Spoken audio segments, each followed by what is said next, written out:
Pueden sentarse, hermanos, y abramos nuestras Biblias en San Mateo, capítulo 5.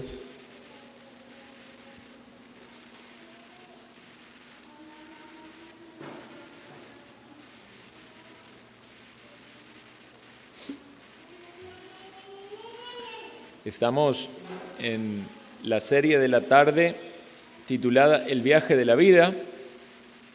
Los que han ya seguido esta serie en los sermones anteriores recordarán que tenemos nuestro enfoque en la vida como si el Señor nos fuera a dar muchos años para vivir, aunque no sabemos cuántos viviremos, pero si llegamos a la vejez, a la edad adulta, hay muchas cosas que vamos a experimentar y necesitamos estar capacitados, instruidos y preparados.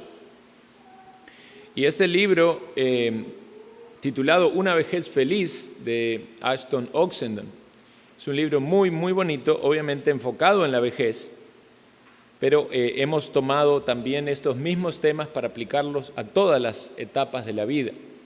Entonces, los principios que son espirituales y de gran bendición para cada uno de nosotros nos van a ayudar no solo a estar preparados para la vejez, sino también a aplicarlos desde antes en la gracia del Señor. Vamos a leer Mateo capítulo 5, versículos 1 al 10. El título de este sermón es Los goces en el viaje de la vida. Leemos, leo para ustedes, dice así la palabra. Viendo la multitud, subió al monte y sentándose, vinieron a él sus discípulos y abriendo su boca les enseñaba diciendo: Bienaventurados los pobres en espíritu, porque de ellos es el reino de los cielos. Bienaventurados los que lloran, porque ellos recibirán consolación. Bienaventurados los mansos, porque ellos recibirán la tierra por heredad. Bienaventurados los que tienen hambre y sed de justicia, porque ellos serán saciados. Bienaventurados los misericordiosos, porque ellos alcanzarán misericordia. Bienaventurados los de limpio corazón, porque ellos verán a Dios. Bienaventurados los pacificadores, porque ellos serán llamados hijos de Dios. Bienaventurados los que padecen persecución por causa de la justicia, porque de ellos es el reino de los cielos. Bienaventurados sois cuando por mi causa os vituperen y os persigan y digan toda clase de mal contra vosotros, mintiendo. Gozaos y alegraos, porque vuestro galardón es grande en los cielos, porque así persiguieron a los profetas que fueron antes de vosotros. Hay un concepto filosófico con el que diría que lidiamos todos a lo largo de nuestra vida. Quizás en las primeras etapas no lo podemos expresar, pero ya manejamos un entendimiento de este concepto, y la manera en la que lo comprendamos también va a afectar la forma en la que lo experimentemos. Es el concepto de la felicidad. ¿Qué es la felicidad? Si uno busca en un diccionario, va a decir que es un estado de ánimo de la persona cuando se siente plenamente satisfecha por gozar de lo que desea o por disfrutar de algo bueno. Podemos también ahondar en otras definiciones, esto tomado de fuentes seculares, ¿verdad? Dice otra definición que la felicidad es una emoción que se produce en un ser consciente cuando llega a un momento de conformación, bienestar, o ha conseguido ciertos objetivos que le realizan como individuo. Aunque cada persona puede tener su propio significado sobre lo que significa la felicidad para ella. Y me resultó interesante esta aclaración allí. Sigue diciendo esta definición: Algunos psicólogos han tratado de caracterizar el grado de felicidad mediante diversos textos y han llegado a definir la felicidad como una medida de bienestar subjetivo, es decir, es autopercibido, y que influye en las actitudes y en el comportamiento de los individuos. Las personas que tienen un alto grado de felicidad muestran generalmente un enfoque del medio positivo, al mismo tiempo que se sienten motivadas a conquistar nuevas metas. Al contrario, las personas que no sienten ningún grado de felicidad, que muestran un enfoque del medio negativo, sintiéndose frustradas con el desarrollo de su vida. Entonces, cuando hablamos de felicidad, hablamos también de estas palabras allí relacionadas, emociones, ¿verdad? Esto es lo que del diccionario surgen, circunstancias que tienen que ver con esas emociones, metas cumplidas, haber alcanzado algún estado de bienestar, y obviamente esto se relaciona, ¿verdad?, con los deseos o los anhelos o aspiraciones que una persona tiene. Bueno, no es que vamos a tomar de fuentes seculares para sacar enseñanza para nosotros, pero hay conceptos que es bueno poder entenderlo, ¿verdad? Y luego, obviamente, buscar también la instrucción bíblica sobre tales conceptos. Es interesante cuando uno busca la palabra felicidad en la Biblia, no la hallamos muchas veces, hallamos palabras, dependiendo de la versión, hay algunas versiones que traducen la palabra felicidad. En nuestra Biblia Reina Valera no aparece en el Nuevo Testamento, en el Antiguo Testamento aparece algunas veces y tampoco son versículos donde uno pueda encontrar una similitud completa a lo que entendemos por felicidad hoy. Pero básicamente el concepto está en la Biblia, es la idea de alegría, es la idea de gozo, de dicha, se encuentra la palabra regocijo y se encuentra la palabra que acabamos de leer, bienaventuranza. Cuando la Biblia dice bienaventurados, algunos eruditos lo traducen a esto doblemente feliz, doblemente feliz. Bueno, ahora cuando uno lee el Sermón del Monte, como lo estábamos recién leyendo nosotros, difícilmente eso calce con el concepto de felicidad que tiene el mundo. Por ejemplo, aquí dice, si lo tradujéramos así, ¿verdad? Doblemente felices los pobres en espíritu, ¿verdad? Ahora, para el mundo, el concepto de pobreza es carencia, obviamente porque se entiende desde un punto de vista material, ¿verdad? Y el mundo no va a hallar la felicidad en la pobreza, sino que piensa que la felicidad se halla en la riqueza, en la abundancia. Obviamente el Señor está hablando del reconocimiento de una carencia espiritual, porque aquel que reconoce la carencia espiritual que tiene es el que va a buscar y hallar la gracia de Dios, no aquel que se considera rico en sus recursos espirituales. Ciertamente no hay ningún hombre que sea rico en recursos espirituales ante Dios. Bienaventurados los que lloran. Y uno puede decir, bueno, ¿quién de este mundo va a sentirse feliz o a pensar que es feliz al llorar?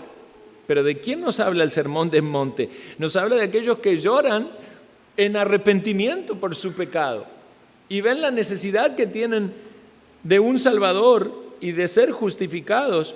Y estos son consolados porque son consolados en el sacrificio de Cristo y en lo que el Señor hizo por ellos. Bienaventurados los mansos. Mira, si hay algo que es difícil para el ser humano es esta idea de ser controlado, sumiso, ¿verdad? De no imponerse sobre otro. Más bien, pareciera ser que el hecho de poder ser feliz para el mundo significa hacer lo que uno quiere. todo lo contrario a la idea de someterse, de dejarse guiar, de ser... No, es yo voy a hacer lo que yo quiero. Pero aquí dice que son mansos. Claro, ¿por qué son mansos? Porque están dispuestos a seguir al Señor, se humillan a sí mismos sabiendo de que el Señor es el que les ha cargado sus pecados, y entonces toman ese yugo y dice: aprended de mí, dijo el Señor, que soy manso y humilde. Hay una necesidad de humildad en el corazón de aquellos que en la gracia vienen a Cristo. Bienaventurados los que tienen hambre y sed de justicia. Una vez más, si hacemos esta comparativa, alguien que tiene hambre no está saciado. Usted no dice: uy, qué feliz que estoy, qué hambre que tengo, ¿verdad? No, y tampoco si tienes sed de justicia es porque alguna injusticia le ha acontecido. Pero ¿cuál es la enseñanza aquí espiritual? Que usted tiene, el pecador tiene ese deseo de ser saciado de la justicia de Dios, de la justicia que se halla en Cristo. Y entonces la anhela, la desea y descansa en esa justicia. Y es saciado de la justicia de Cristo, porque si busca la justicia en su propio corazón no la va a hallar pecado.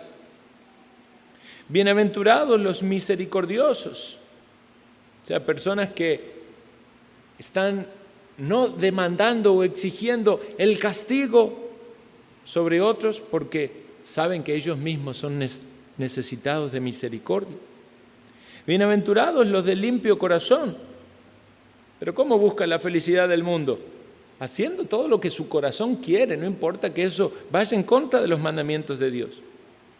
Pero el que viene a Cristo ve la necesidad de un corazón limpio. Por eso vamos a la sangre de Cristo que nos limpia de todo pecado. Y por eso el Señor en su gracia nos instruye y nos guía en su palabra para vivir en santidad, en pureza, con el poder de su Santo Espíritu. Bienaventurados los pacificadores, porque serán llamados hijos de Dios, aquellos que hallamos la paz en la mediación de Cristo y buscamos la paz entre los hombres. Bienaventurados los que padecen persecución por causa de la justicia. Ahora orábamos por nuestros hermanos perseguidos.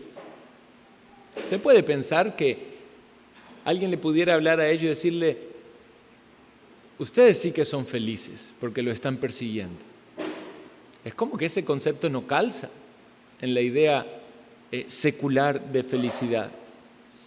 Pero eso es lo que dice el Señor. Cada uno de estos conceptos que leemos, y vean, aquí en el versículo 12 aparecen estas otras palabras relacionadas. Gozaos y alegraos, palabras sinónimos de felicidad, porque vuestro galardón es grande en los cielos. Entonces, para que nosotros podamos leer este texto y pensar que Dios está diciendo a los creyentes, ¿verdad? Porque esto habla, bueno, obviamente también es evangelístico, pero habla principalmente a los creyentes, a los que son parte del reino de los cielos. Y el Señor nos dice que somos bienaventurados, doblemente felices. En medio de todas estas cosas, entonces nosotros evidentemente necesitamos entender que la felicidad desde la perspectiva de la palabra de Dios es diferente a la felicidad tal como el mundo la describe y la pinta. Entonces tenemos una visión humanista de la felicidad, que es la cosmovisión que hoy tenemos en día, y es una especie de hedonismo, lo que la gente quiere vivir, o sea, es vivir para satisfacer los propios deseos, las propias metas, cumplir todos sus anhelos y tener el bienestar y evitar todo tipo de incomodidad. Pero hay una visión cristiana de la felicidad, la cual no es masoquismo, porque uno pudiera decir, bueno, si es antagónico, entonces la felicidad viene por el sufrimiento, por el dolor, porque aquí todas las cosas que el Señor dice son malas. No es buscar nuestro mal o nuestro dolor o nuestra incomodidad. Es buscar por encima de todos nuestros anhelos y deseos terrenales, aún aquellos que pudiesen ser lícitos, buscar la gloria de Dios. Entonces, en el entendimiento humanista de la felicidad, ¿qué es lo que importa? Importan sus metas, sus anhelos, sus deseos, sus placeres, y todo eso tiene que ser satisfecho. En el entendimiento cristiano, los anhelos, las metas y los placeres primero son filtrados a la luz de la ley de Dios. Y aquellos que pasen ese colador, ¿verdad?, y no se quedan en la pecaminosidad y en la mundanalidad, aún así son sometidos a los pies de Cristo. ¿Por qué? Porque no vamos a ir solo porque no sean cosas pecaminosas ante la presencia de Dios y decirle, esto es todo lo que quiero para mi vida, y pedir y ordenarle que lo dé, porque esa no es un espíritu manso del que nos habló la bienaventuranza. Entonces, únicamente si es la voluntad de Dios, nosotros vamos a experimentar esas cosas que anhelamos. Pero si Dios no nos da esas cosas que anhelamos y que pensamos que van a sumar a nuestra felicidad o aportar a nuestra felicidad, aún así el creyente tiene los recursos necesarios para experimentar la felicidad en todo lo que Dios le da y le provee en Cristo. Ahora, necesitamos tener en claro que hablamos de dos conceptos distintos, como mencionaba hoy en la mañana, la sabiduría del mundo y la sabiduría de Dios. Bueno, hay una felicidad que es la felicidad según el mundo. Y hay otra felicidad que es la felicidad según Dios, que es lo que la Biblia expresa muchas veces con estas palabras: bienaventuranza, alegría, gozo, regocijo. Por eso, hermanos, rechazamos tanto el evangelio distorsionado que le promete al pecador una vida de felicidad cuando vienen a Cristo. ¿Por qué? Porque ese concepto de felicidad que están usando es el del mundo y lo quieren poner en la vida cristiana como una promesa de Dios. Si usted viene a Cristo, entonces sus problemas se le van a solucionar, si está enfermo se va a curar, si tiene problemas económicos el Señor le va a multiplicar, y eso es aquellas cosas que el mundo busca para hallar la felicidad. Y no es cierto que el creyente tiene la felicidad o esta felicidad asegurada. Tenemos la bienaventuranza en Cristo, pero no es esa felicidad mundana. Entonces, no se trata de utilizar a Cristo como un medio para mis metas.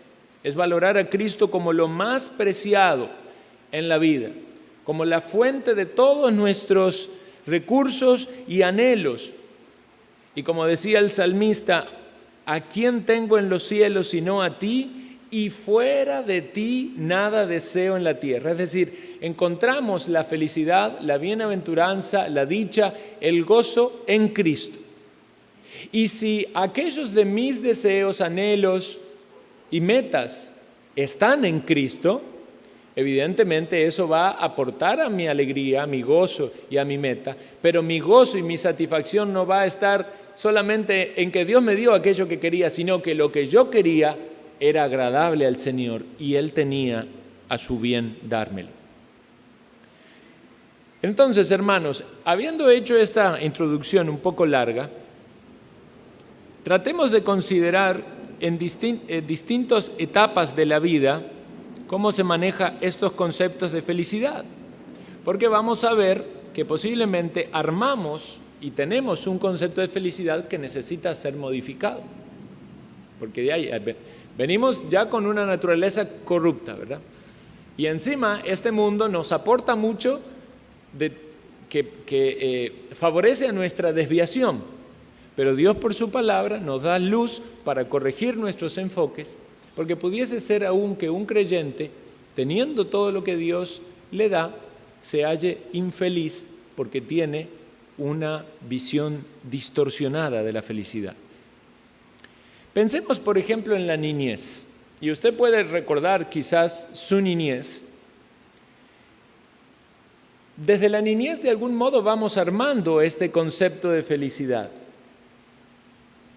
Y los padres podemos confundir a nuestros niños muchas veces con demasiados chineos y quizás cosas materiales. Bueno, ¿a qué niño no le gustan los juguetes, verdad? Venía Navidad y ya desde septiembre ya le vienen diciendo cuál es el juguete que uno quiere, ¿verdad? Las niñas que buscan las muñecas, los niños el robot y hasta ya le saben el nombre, ¿verdad? Y te dicen cuál es y qué versión y bueno. Cada uno tiene sus deseos de juguetes. Uno lo puede ver a los niños jugando con esos juguetitos y uno puede decir que son felices en ese momento. Mira qué felices que son. Y yo también soy feliz porque ellos están ahí jugando y no me están molestando, ¿verdad? Pero realmente, ¿es eso la verdadera felicidad? Sabemos que no es. Ese juguete no le da la verdadera felicidad a ese niño.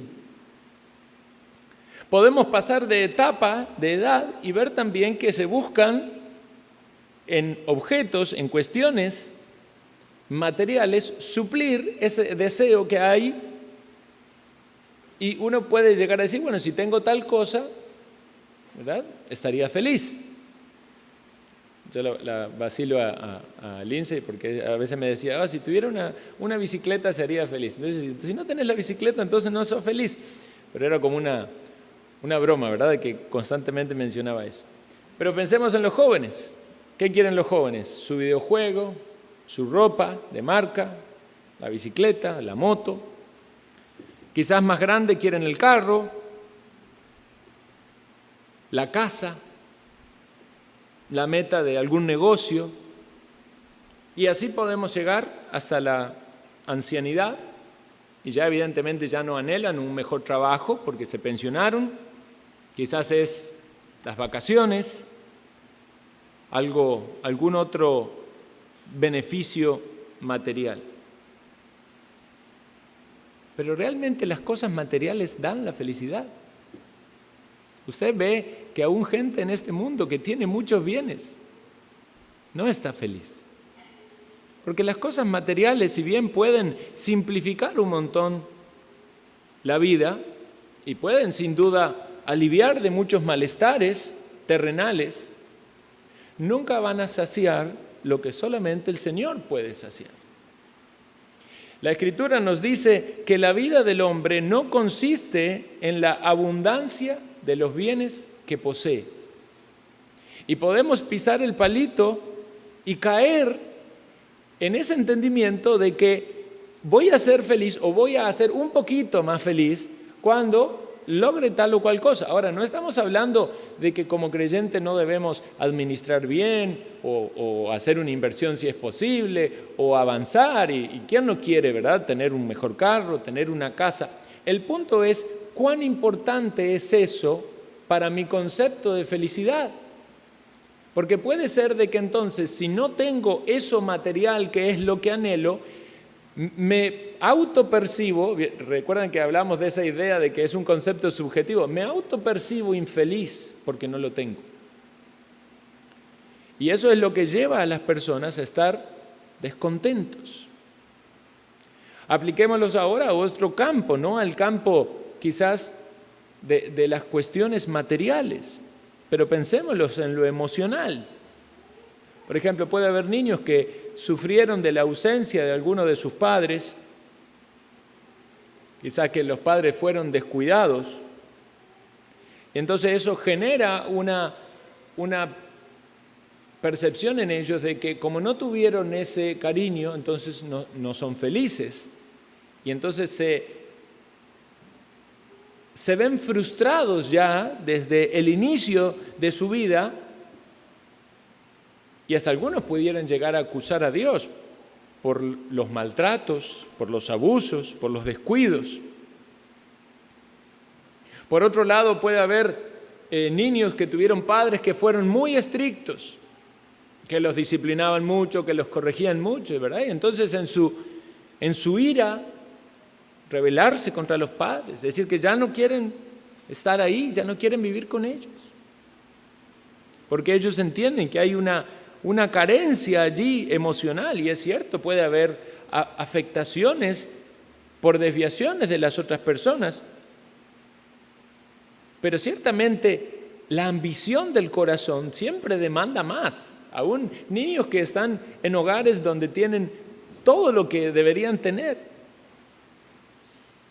guardan resentimiento en su corazón, se sienten infelices, se sienten insatisfechos.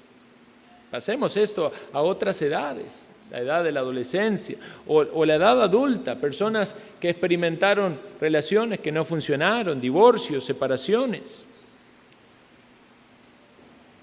Estos asuntos emocionales han marcado tanto el corazón de las personas. ¿Cómo afecta esto el entendimiento de lo que es la felicidad? ¿Qué dicen esas personas? No, yo no puedo ser feliz si no tengo una pareja. Entonces, la felicidad está supeditada al anhelo que tiene en el corazón de tener una pareja. Y ciertamente esto pudiera ser correcto en muchas oportunidades, si es que Dios lo quiere para una persona. Puede ser que Dios ya no quiera eso para alguien, que tenga que quedarse solo o sola. Puede ser el caso de algún joven, una joven, que Dios no quiera el matrimonio, aunque sería una excepción, ¿verdad? Pero puede pasar. Algunos que han perdido algún ser querido tienen allí una carencia emocional y entonces entienden que ya su felicidad fue afectada de tal manera que no pueden hallarla en esta vida. Pero están tomando de esta idea del mundo de que la felicidad va a depender de las relaciones interpersonales en esta tierra, aun cuando tengan al Salvador, aquel que puede suplir la necesidad de su alma, que puede llenarle en el corazón, aun cuando hayan tomado del agua viva. Ciertamente el Señor nos manda en su palabra a estar en paz con todas las personas, con todos los hombres, a perdonar a aquellos que nos han ofendido, a pedir perdón a aquellos que nosotros hemos ofendido, muchas veces a soportar o llevar con paciencia y dependencia del Señor relaciones que son difíciles de llevar. Pudiera ser el caso de algún matrimonio donde uno de los dos es incrédulo, relaciones a veces tensas porque hay algún impío en la familia. Pero una vez más, la reflexión es, la manera en la que usted se interrelaciona con otras personas, ¿cómo afecta su concepto de felicidad? Dijimos que la felicidad no nos las da las cosas materiales, porque lo dice la Escritura. La felicidad tampoco la va a dar alguna relación emocional. Y ciertamente alguien puede decir, oh, qué feliz me hace, digamos, usted puede decirle a su esposa, usted. Pero cuando usted va a lo profundo del asunto, se va a dar cuenta de que nadie puede darle lo que solamente Cristo le puede dar. Es decir, el esposo no puede hacer completamente feliz a la esposa. Si no tiene a Cristo, la esposa al esposo. Por eso aquellos que dicen, cuando yo me case voy a ser feliz, están pensando que lo que le va a dar la felicidad es el matrimonio. Después dice, bueno, no, es que ya me casé, pero no. Entonces cuando tengamos un hijo, tampoco un hijo, 2 hijos, 3 hijos, no, los nietos. Y se pasa la vida poniendo metas superiores a la felicidad. Podemos hablar de muchas otras cosas. Podemos hablar de aspiraciones. Hay gente que ha puesto en alto cosas, digamos, que ha anhelado desde muy pequeño, ¿verdad?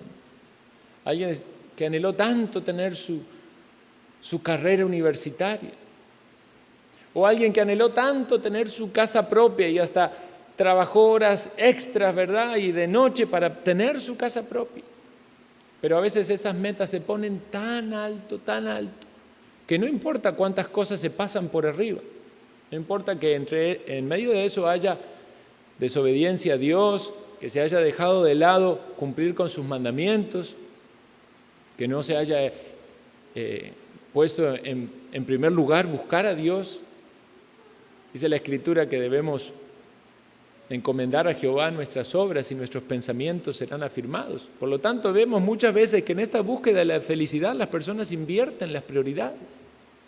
Alguien puede poner como una meta dónde quiere vivir. Ay, yo quiero vivir allá, en tal ciudad, pero ahí no hay iglesia. No importa, es que eso me hace feliz. ¿Es eso más importante que honrar a Dios? Es decir, puede ser tu felicidad tan importante como para que sacies ese deseo, aun cuando eso va a ir en detrimento de tu bienestar espiritual. Y ahí llegamos a la raíz de todo, hermanos. La raíz de todo el asunto es que es una cuestión espiritual. Es una cuestión espiritual. La relación con Dios, que es una relación real, obviamente comienza en la salvación, en la conversión. Y este es el paso, podemos decir, inicial para la verdadera felicidad, porque tan solo el hecho de que no tengamos paz con Dios, si hay alguien en este mundo sin Cristo, no tiene verdadera paz con Dios. Entonces puede vivir en un aparente mundo de bienestar, pero no tiene paz con Dios. Dice la Biblia que es hijo de ira. Puede ser que algunos estén tan sumergidos en su mundo de bienestar, si son favorecidos, quizás porque si tienen recursos y no tienen grandes dolores y pesares, pero cuando esa burbuja se reviente y lo único que reciban sea la ira de Dios, ya se acabó la felicidad. Ya no hay nada más que pueda disfrutar ni vuelta atrás. Puede haber otras personas que están infelices desde el punto de vista terrenal, pero lo que no se dan cuenta es que aún son más infelices por su carencia espiritual. Y no la quieren reconocer, y no se quieren arrepentir, y no quieren buscar a Dios. Entonces, si usted no ha experimentado una verdadera conversión, si usted no ha observado con los ojos de la fe a Cristo Jesús muriendo en la cruz por usted, no puede considerar la felicidad real. No la ha experimentado todavía. Dice el Salmo 5, versículo 11, otra versión dice, pero que se alegren todos los que en ti confían y griten siempre de júbilo, porque tú los defiendes, que vivan felices los que aman tu nombre. ¿Ama usted a Dios? Si usted no ama a Dios, no puede ser feliz. No puede ser feliz desde la perspectiva de Dios. Puede tener un montón de cosas en esta vida y ser feliz como el mundo cree que es ser feliz, ¿verdad? Como lo dicen los actores, los cantantes, los famosos, ellos piensan que eso es la felicidad, pero después se terminan suicidando, ¿verdad? O están ahí llenos de vicios y de cosas que demuestran que tampoco son felices. Aun cuando tienen dinero, aun cuando se operan todas las veces que quieran operarse para tener la figura que quieran tener, no son felices. La verdadera felicidad está en aquellos que aman a Cristo. Alguien me puede decir, sí, pastor, pero hay creyentes que también son infelices. Sí, ciertamente, los creyentes tenemos pecado remanente y muchas veces vamos a experimentar pecados en nuestra vida cristiana que nos llevan a la infelicidad. En primer lugar, porque el creyente no puede ser feliz pecando. Porque el solo hecho de ser creyente y saber qué es lo que Dios quiere y cuál es la voluntad de Dios, y entonces si la perspectiva de felicidad es conforme a la voluntad de Dios, buscar la felicidad en el pecado nunca me la va a dar. Entonces, cuando un creyente está quizás desanimado y triste, ¿por qué está desanimado? Y bueno, porque todavía está luchando con el pecado y está derrotado. Entonces puede ser que no haya gozo allí, que el Espíritu Santo esté contristado, que haya una carencia de herramientas para poder vencer. para triunfar. Quizás no se está apropiando de los medios de gracia, quizás no está buscando en la comunión al Señor diligentemente, quizás hay cosas que ha tolerado en su vida y las tiene allí, aún sabiendo de que no son correctas, o cosas que, si bien son lícitas, no convienen. Entonces, en medio de esas luchas y de esos tropiezos, hay una insatisfacción, hay una queja, hay un descontento. Por eso el creyente tiene que también trabajar en su corazón para poder experimentar la verdadera felicidad. No que no la haya conocido, porque la conoció en Cristo del momento de su salvación. ¿O usted acaso no fue feliz cuando recibió a Cristo, como lo decimos, ¿verdad? Cuando creyó en el Señor, cuando experimentó el perdón de sus pecados? Lo que llaman algunos el primer amor. ¿No le daba ganas de gritarle a todo el mundo que Cristo lo había salvado, lo había perdonado, que tenía paz con Dios? Evangelizaba, iba, le contaba a todos lo que Cristo hizo. Pero después se fue enfriando, otros tropiezos, pecados salieron de su corazón, lucha con ellos, a veces no tiene victoria, a veces es negligente. A veces en la vida cristiana las cosas no nos salen tan bien como pensamos y oramos y queremos algún tipo de bendición y no viene. A veces hay que pasar por pruebas, por adversidades, y ya tocamos ese tema de las pruebas, hablamos de las tentaciones, y a veces en medio de todo eso, Satanás aprovecha nuestra debilidad y roba nuestro gozo. El apóstol Pablo, que evidentemente tenía un concepto claro de lo que es la felicidad desde la perspectiva del Señor, lo expresa con otras palabras, y entre ellas esas palabras tienen que ver con el contentamiento. Acompáñenme a Filipenses capítulo 4. Filipenses capítulo 4, versículo 11. Dice: no lo digo porque tenga escasez, pues he aprendido a contentarme cualquiera que sea mi situación. Sé vivir humildemente y sé tener abundancia. En todo y por todo estoy enseñado, así para estar saciado como para tener hambre, así para tener abundancia como para padecer necesidad. Todo lo puedo en Cristo que me fortalece. Pensemos esta frase a la luz de este concepto que analizamos, que es la felicidad. Si ser feliz es solamente tener abundancia, entonces Pablo diría, bueno, tengo momentos de felicidad, pero vieras que otros momentos estoy súper infeliz. Si ser feliz es tener mucho alimento para comer, y Pablo decía, uy, hay un momento que yo la paso feliz, pero viera otro momento que tengo hambre, yo estoy súper infeliz. Pero parece ser que la felicidad de Pablo no variaba con la abundancia de lo que tenía, sino que él hallaba esa felicidad en el contentamiento en cualquiera fuese su situación. Además, consideremos que no era, cuando él pasaba necesidad, no era por algún pecado, ¿verdad? Porque alguien puede pasar necesidad por no trabajar o por no esforzarse en sus asuntos terrenales delante de Dios. Pero cuando Pablo pasaba necesidad era porque él estaba llevando el Evangelio. No se está quejando, no, nadie me ofrenda y yo acá vengo a... No, el Señor no proveyó y estoy pasando necesidad, pero es por causa del Evangelio, es un motivo de gozo. Esto no cae en saco roto, no es algo vano. Esto es valioso a los ojos del Señor. El Señor me está dando esta experiencia en mi vida y mi felicidad no depende de lo que tengo. No es algo mucho más superior, una experiencia mucho más superior que la de este mundo. Ahí Dios verdaderamente está siendo reconocido como Dios y no están doblegando las rodillas ante Mamón, como si dependiese de lo que uno tiene. Todo lo puedo en Cristo que me fortalece. Y podemos hablar de esto en términos de bienes materiales o, como dijimos antes, en situaciones emocionales.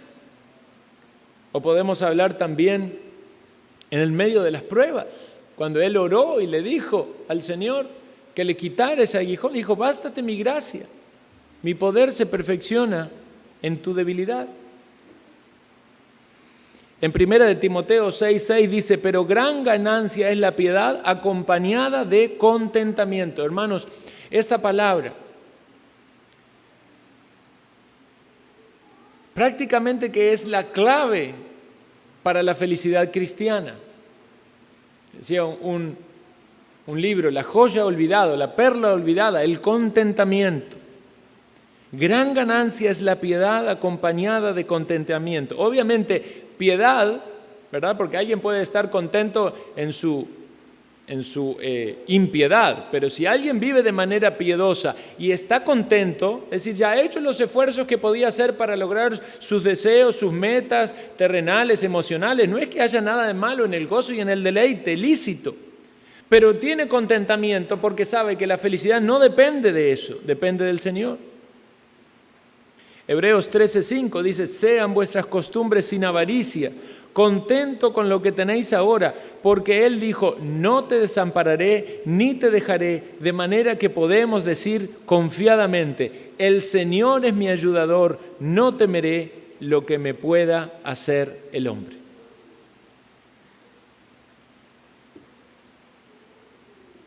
¿Está usted experimentando contentamiento en su situación? No contentamiento con su pecado. Bueno, estoy contento con lo que no puedo cambiar. No, eso debe incomodarnos.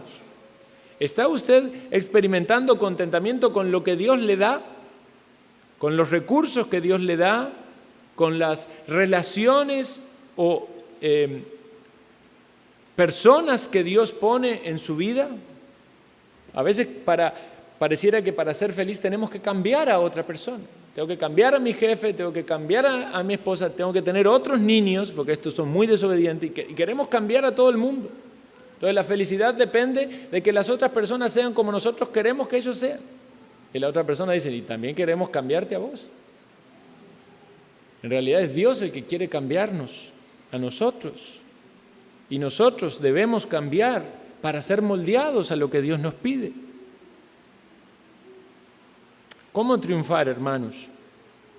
¿Cómo triunfar en esta batalla quizás inconsciente o subjetiva de la felicidad? Porque prácticamente que según el estándar del mundo la mayoría es infeliz.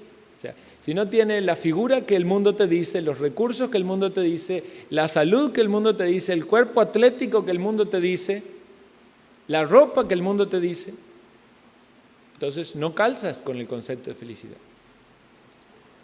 O algunos que lo toman un poco más personalizado, hacer esa meta, lo que quiere lograr, eso, ¿verdad? De escalar tal montaña o ir a tal lugar paradisíaco o lograr tal meta.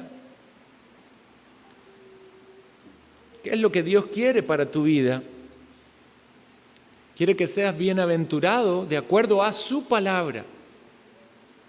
Y para esto debemos considerar lo que Dios nos ha provisto. En primer lugar, considerar el amor de Dios. O sea, tenemos el amor de Dios. Mirad cuál amor nos ha dado el Padre en que seamos llamados hijos de Dios. Esto es algo tan glorioso.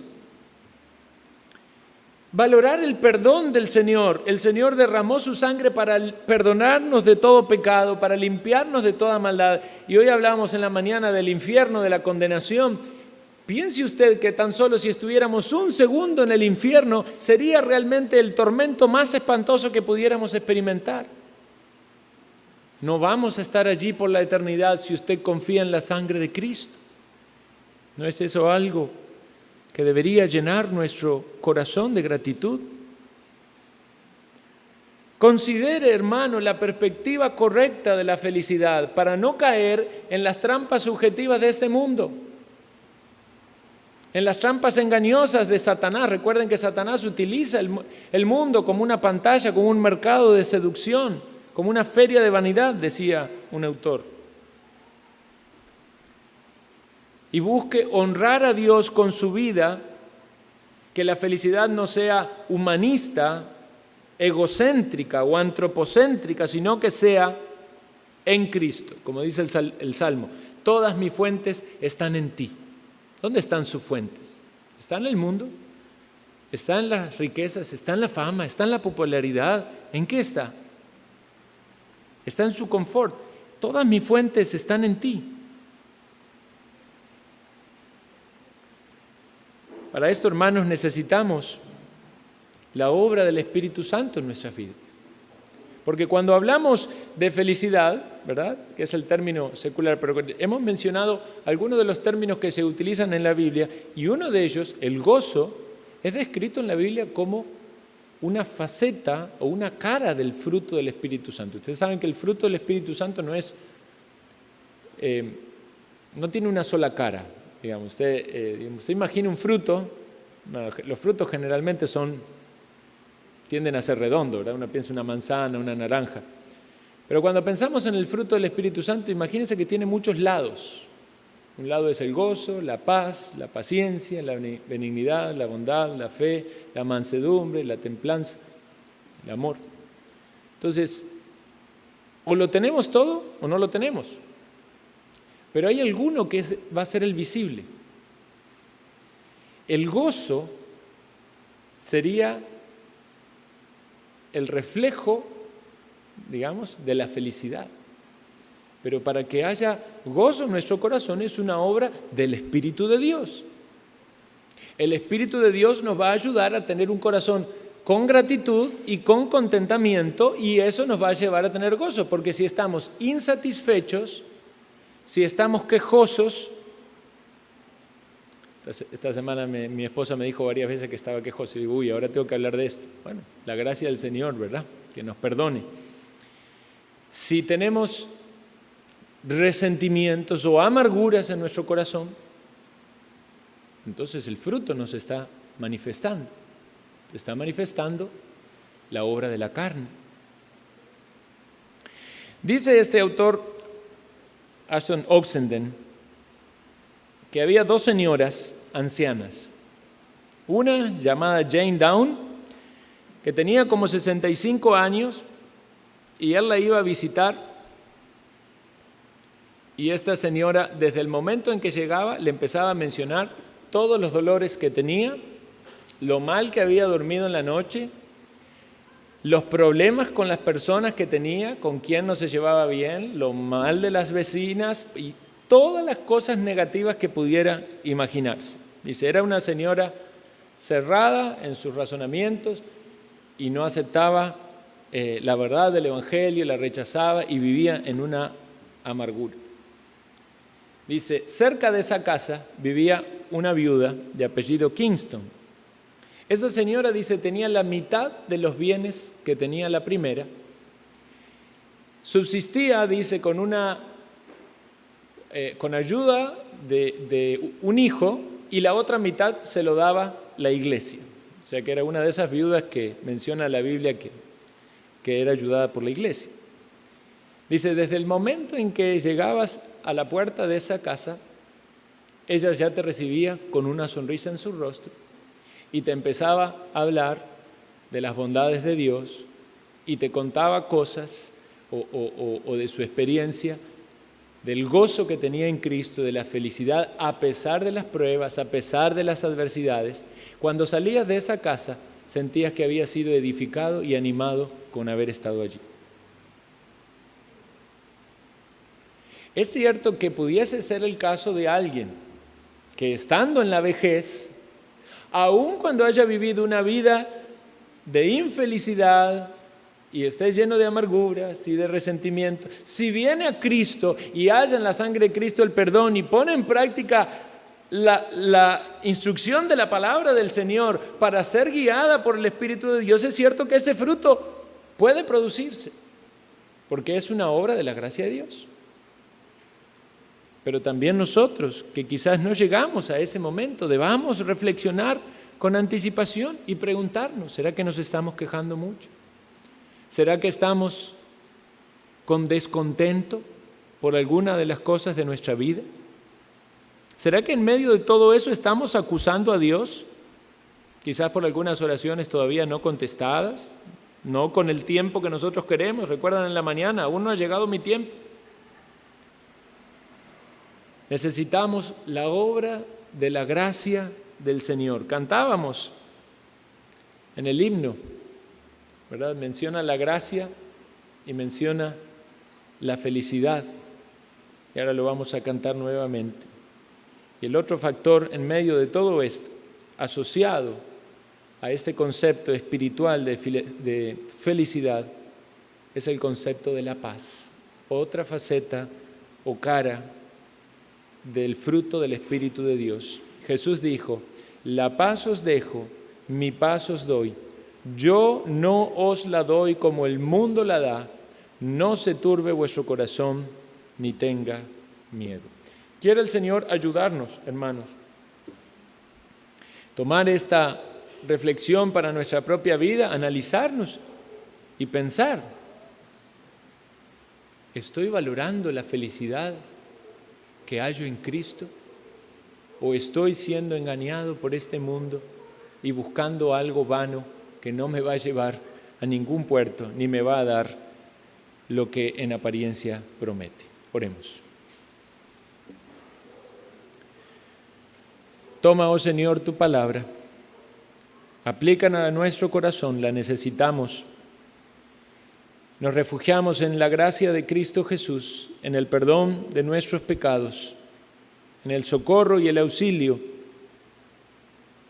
que hallamos en ese trono de gracia y de misericordia, para que podamos, Señor, ser felices, no conforme a este mundo, sino conforme a tu palabra, bienaventurados, gozosos, dichosos,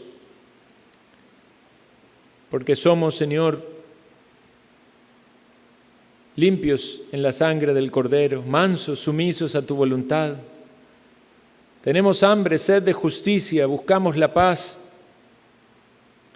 reconocemos nuestra pobreza espiritual y estamos dispuestos aún a padecer y a sufrir por causa del Evangelio. Pido esta bendición para mi propia vida y para todos mis hermanos. En el nombre de Cristo Jesús. Amén.